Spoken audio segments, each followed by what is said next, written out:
बिस्मिल्लाहिर्रहमानिर्रहीम। आज हमने न्यू टॉपिक स्टार्ट करना है, that is new chapter which is about simple and compound interest. ठीक है, तो आई एम रियली सॉरी, ये जो स्क्रीन पे शो हो रहा है, I don't know it's the problem in the application और it's a problem with my laptop.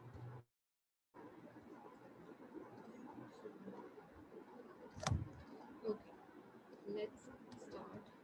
So chapter number 10 is simple and compound interest. First we have some definitions.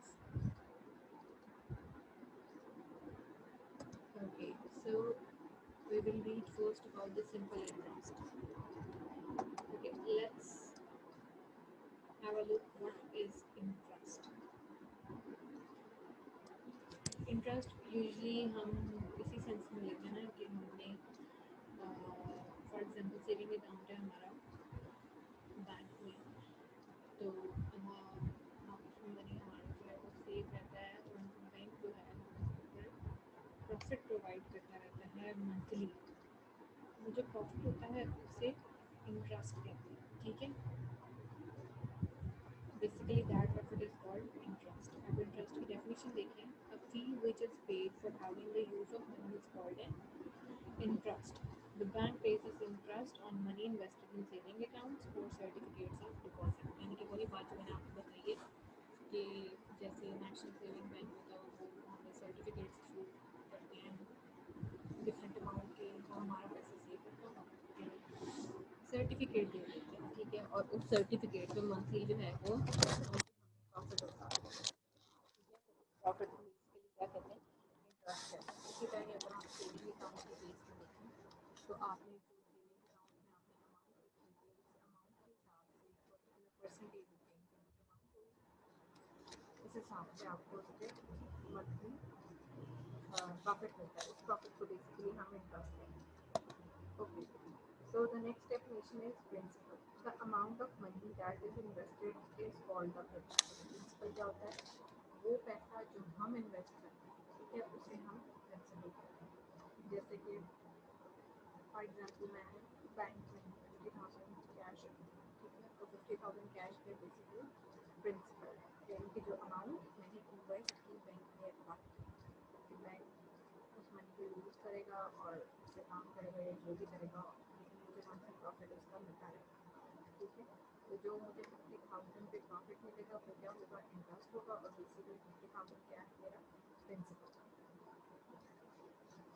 Interest is usually paid in production to the principal and the period of time over which the money is used. अब कहते हैं interest किस तरह से पे होता है कि आपका प्रिंसिपल कितना है, यानी कि आपकी अमाउंट कितनी है, जितनी ज़्यादा अमाउंट होगी उतनी ज़्यादा इंटरेस्ट भी देगा और परसेंटेज ज़्यादा होगी। ठीक है, और दूसरी बात इसमें ये होता है कि इस चीज़ को देख के पे किया जाता है कि आपको कितना टाइम गुजर चुका है और पैसा बैंक में रखे हुए, यानी कि एक पर्टिकुलर लिमिट होती है कि आप अगर उस लिमिट तक रखेंगे तो आपको इंटरेस्ट पे किया जाएगा उस पर, अदरवाइज नहीं किया जाएगा।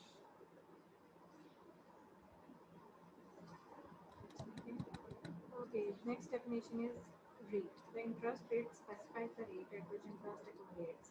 Interest rate क्या है कि आपने कितने पैसे रखे हैं और फिर उस पर कितनी परसेंटेज है, यानी कि अगर 50,000 रखे हैं तो 50,000 रखने पे इंटरेस्ट का क्या रेट है कि आपको मंथली कितने पैसे मिलेंगे। The interest rate is typically stated as a percentage of the principal per period of time. For example, 18% per year, 1.5% per month. Interest rate क्या है, वो परसेंटेज जो आपके प्रिंसिपल पे होती है, यानी कि आप अपने पैसे कितने टाइम पीरियड के लिए बैंक में रखेंगे तो आपको उसके ऊपर कितना इंटरेस्ट मिलेगा। फॉर एग्जांपल अब वो कह रहे हैं कि आपने कोई पैसे रखे 1 साल के लिए रखे, तो उसको आपको 18% पर ईयर प्रॉफिट मिलता जाएगा, या अगर पर मंथ आप देखें तो 1.5% पर मंथ। ठीक है, अब सिंपल इंटरेस्ट क्या होता है, interest that is paid solely on the amount of principal is called simple interest. कहते हैं इंटरेस्ट जो कि सिर्फ प्रिंसिपल अमाउंट पे पे किया जाता है उसे हम कहते हैं सिंपल इंटरेस्ट। ठीक है, यानी कि आपने प्रिंसिपल अमाउंट रख ली, फॉर एग्जाम्पल 50,000, इस पर आपको जितना इंटरेस्ट पे किया जा रहा है सिर्फ उस प्रिंसिपल अमाउंट पे, उसको हम कहते हैं सिंपल इंटरेस्ट।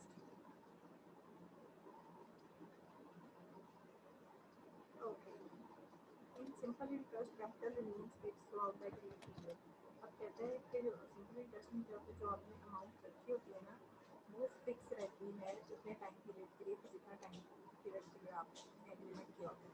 फॉर एग्जाम्पल जी आपने कहा है कि आपने 60,000 एक साल के लिए रखे अपने बैंक में, ठीक है, तो उस पर जो वो है आपको इंटरेस्ट पे होता है, यानी कि आप साल से पहले वो पैसे नहीं निकाल सकते, और अगर आप साल से पहले वो पैसे निकालते हो तो उस पर फिर आपको लॉस होता है, मतलब वो इतने परसेंटेज उसमें से काट लेते हैं, लगा काट लेते हैं, ठीक है।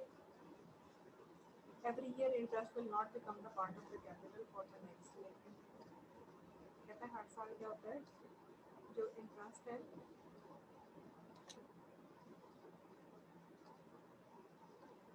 वो कैपिटल का पार्ट नहीं बनता, ठीक है ना। यानी कि आपने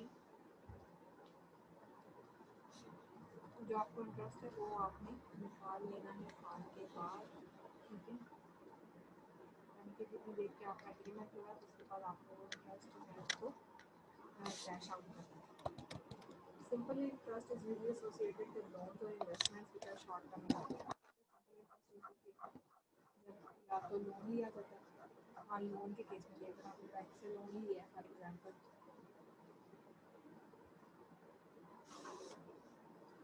तो बैंक उस पर इंटरेस्ट लगा के देगा, यानी कि जब आपने वापस करनी है वो अमाउंट कितने पीरियड होगा, तो आपने उसके ऊपर एडिशनल पैसे जो हैं वो भी पे करने होते हैं, तो वो भी इंटरेस्ट की फॉर्म, उसे भी इंटरेस्ट कहते हैं,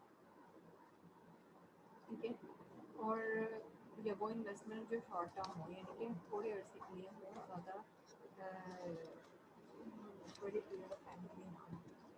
the computation of simple interest is based on the following formula. कहता है सिंपल इंटरेस्ट को हम कैसे कैलकुलेट करते हैं, वो ये हमारा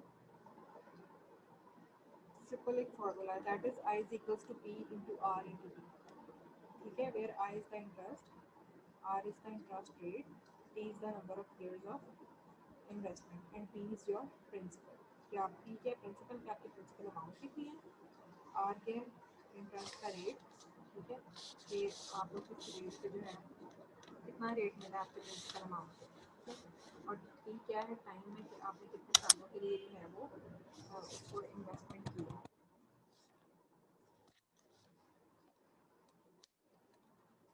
उम्मीद है कि आपको चीज़ें क्लियर होंगी। एग्जाम्पल करने के बाद एक बार फिर मैं चीज़ों को डिवाइस कर देते हैं। एग्जाम्पल नंबर 1 में वो कह रहे हैं a credit union has issued a 3-year loan of ₹6,000. Simple is interest is charged at a rate of 9% per year. The principal plus interest is to be repaid at the end of the third year. Compute the interest for the third year period. What amount will be repaid at the end of the third year? कहता है एक union जो लोगों को पैसे देते हैं, ठीक है, उन्होंने 3 साल के लिए जो लोन है 6 साल का दिया, यानी कि आपने जो 6,000 लोन लिए वो आपने 3 ईयर्स में वापस देना है। कहता है उस पर इंटरेस्ट कितना पड़ रहा है आपको, 9% पर ईयर पड़ रहा है। अब वो कह रहा है जो आपने प्रिंसिपल यानी कि जो आपने अमाउंट ली है, ठीक है, और जो उस पर इंटरेस्ट पड़ा है वो आपने तीसरे साल के आखिर में उसको पे करना है।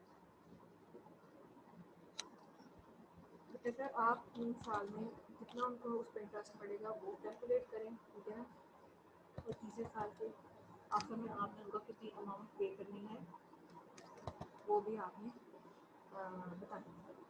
अभी तो प्रिंसिपल कितना की 6,000 है, टाइम कितना है 3 ईयर है, रेट कितना है 9%, यानी कि 9% है तो 0.09 हो जाएगा, आपने इंटरेस्ट फाइंड आउट करना है, यानी कि अब वो कह रहे we know that I is equals to P into R into D. Formula आपने बताया, प्रिंसिपल क्या था 6,000, रेट क्या था 0.09, टाइम कितना था 3, वो क्या आ गया 1620। अब कह रहा है 10 द रिक्वायर्ड इंटरेस्ट इज ₹1620, यानी कि आपका जो अमाउंट है जो आपने एडिशनल पे करनी है वो कितनी है 1620। The amount to be repaid is the principal plus accumulated interest, यानी कि आप जो आपने अमाउंट रीपे करनी है वो क्या है आपके प्रिंसिपल अमाउंट और interest.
Sorry, it was an emergency case, I have to leave for a while.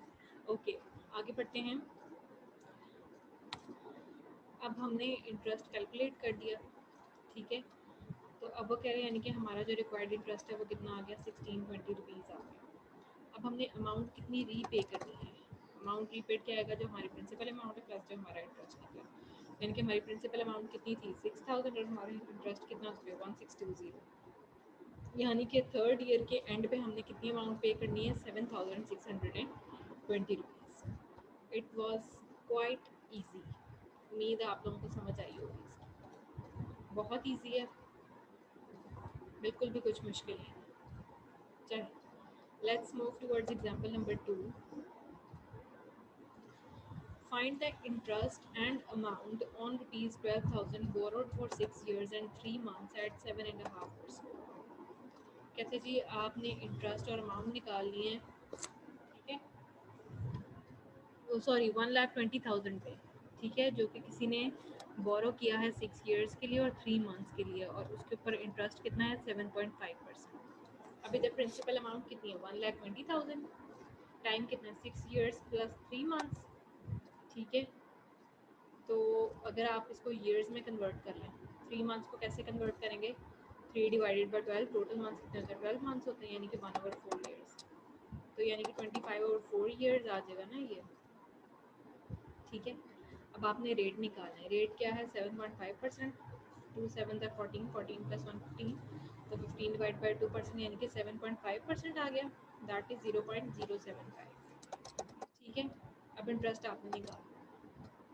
अब इंटरेस्ट क्या है, principal into rate into time. Principal कितना था 1,20,000 इंटू रेट कितना था 0.075, और आपका ईयर्स में कितना हमने कैलकुलेट किया 25/4, तो ये आपकी निकल आएगा 56,250, यानी कि 6 इयर्स और 3 मंथ्स के बाद आपने जो एडिशनल इंटरेस्ट पे करना है वो है 56,250, ठीक है। तो अब चूँकि आपने टोटल अमाउंट भी पे करनी बतानी है कि हमने ओरिजिनली तो 1,20,000 बोरो किया था, लेकिन हमने 6 इयर्स और 4 मंथ्स के बाद कितनी अमाउंट पे करनी है, तो हम क्या करेंगे, प्रिंसिपल में जो हमारी इंटरेस्ट निकला उसको ऐड कर देंगे, यानी कि प्रिंसिपल अमाउंट कितनी है 1,20,000, उसमें हमने 56,250 ऐड कर दिया, तो हमारा क्या निकल आया 1,76,250, यानी कि हमने 6 इयर्स और 3 मंथ्स के बाद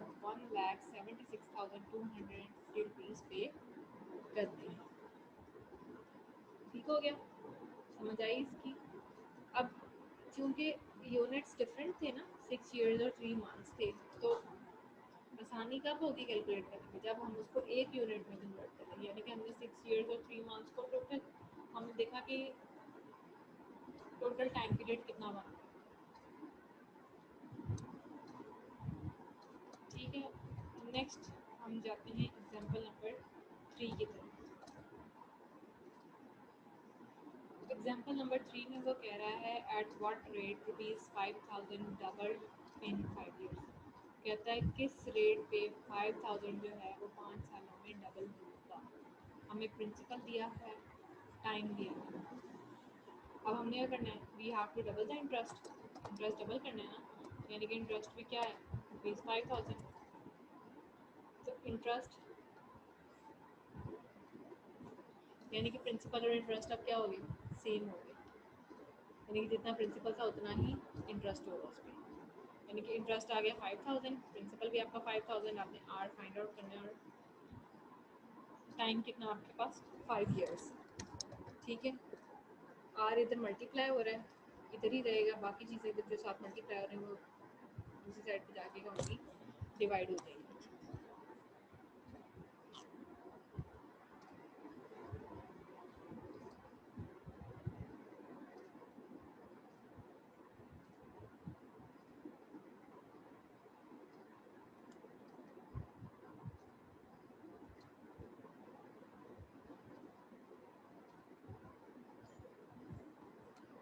अब ये आ जाएगा 5,000, और ये 5,000 और ये 5 इधर क्या हो रहा था मल्टीप्लाई, तो क्या क्या जगह डिवाइड, यानी कि 1/5, यानी कि 0.2%, रेट क्या आ गया 0.2। अब इसकी परसेंटेज में फाइंड आउट करना है, तो 0.2 मल्टीप्लाई बाय 100%, क्या आ जाएगा 20%। यानी कि अगर हम रेट अपना कितना लिखें,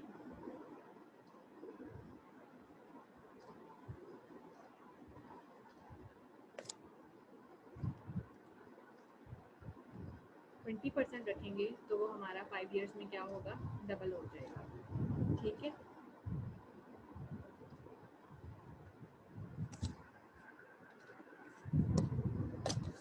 done.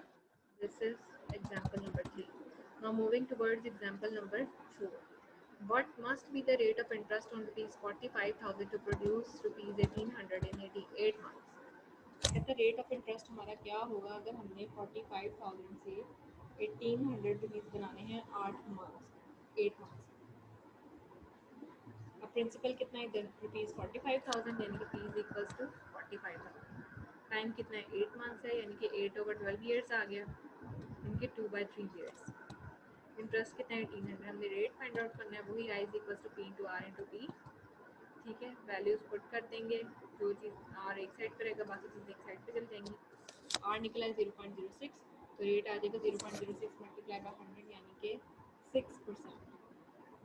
हमारा रेट क्या होगा, अगर 6% होगा तो हम 8 मंथ्स में 45,000 के ऊपर 1800 इंटरेस्ट बना सकते हैं। ठीक है,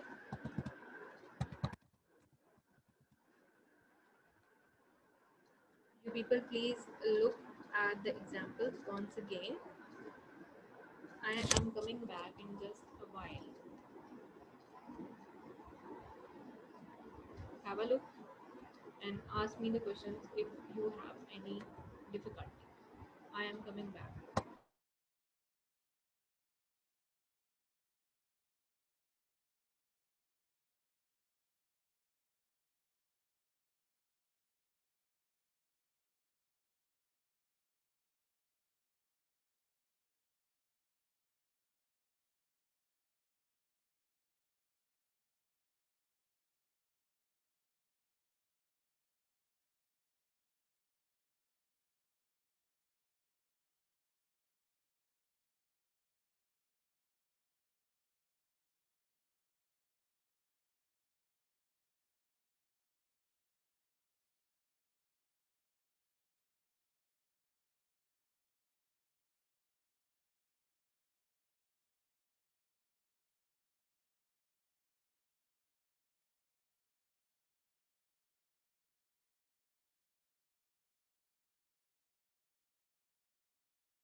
Sorry for the delay. Actually,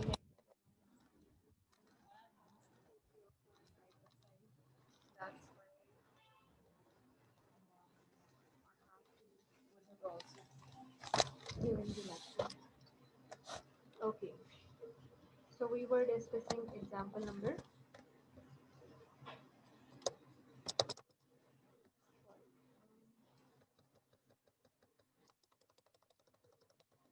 example number 4. Okay, let's move towards example number 5. And example number 5 is, how long will it take for rupees 35,000 to produce rupees 3,500 as interest at the rate of 4%? अब वो कह रहा है जी कि ₹35,000 से ₹3,500 बनाने में हमें कितना टाइम लगेगा अगर जो हमारा रेट है वो 4% है, ठीक है।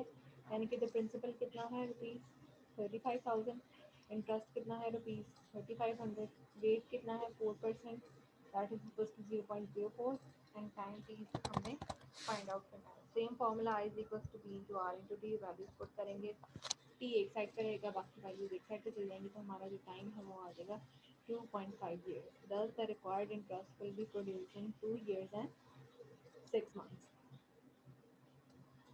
I hope you will have now better understanding of these questions.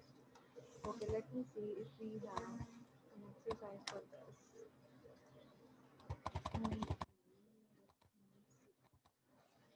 Yes, now let's solve exercise side by side. Okay, circle the correct answer in the following questions. So the number one is, a fee which is paid for having the use of money is called interest, percentage, principal, none of these. ये हमने first definition आज पढ़ी है, that is interest, a fee which is paid for having the use of money.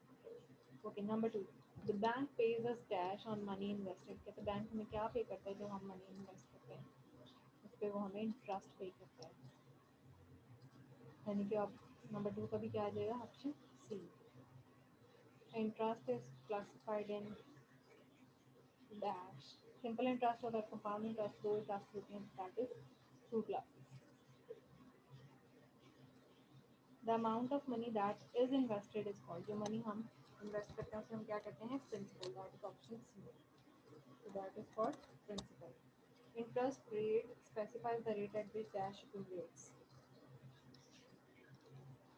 Interest rate क्या होता है, वो rate होता है जिसका हम पता होता है, यानी कि कितनी परसेंटेज। ये अगर आप ऊपर देखेंगे, मैं आपको जब दिखाऊँ, ये लिखा है, please hold, let me wait, oh let me join, wait.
अच्छा जी, हम एमसीक्यू देख रहे थे।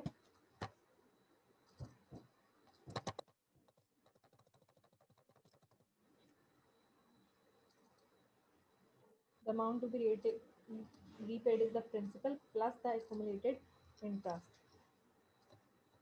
तो हमारा एमसीक्यू का आंसर क्या आ जाएगा,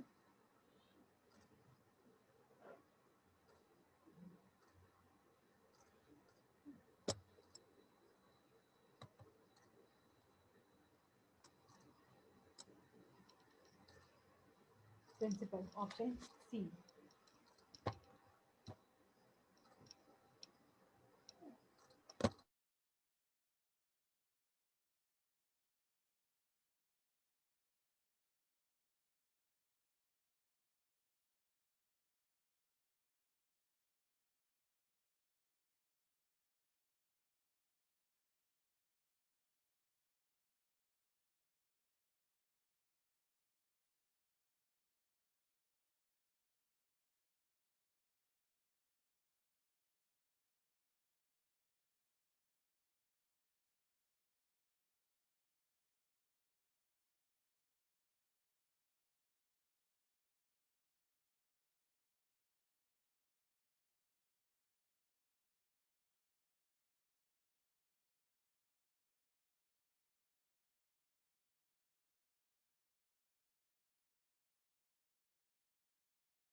Okay, sorry for interruption as I have told you earlier that my grandma is ill, so I have to provide things to her side by side. Okay.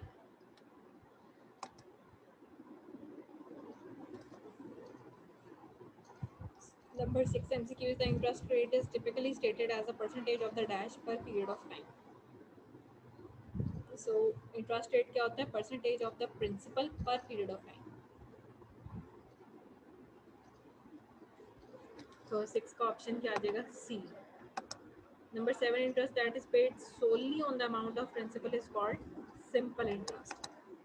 That is the definition of simple interest. यानी कि option 7 for you. In dash capital remains fixed throughout the agreed period. हाँ जी, किसकी definition के बाद हमने पढ़ा था कि सिंपल इंटरेस्ट के सिंपल इंटरेस्ट के केस में क्या होता है, हमारा जो कैपिटल होता है एग्रीड पीरियड ऑफ टाइम के लिए फिक्स रहता है.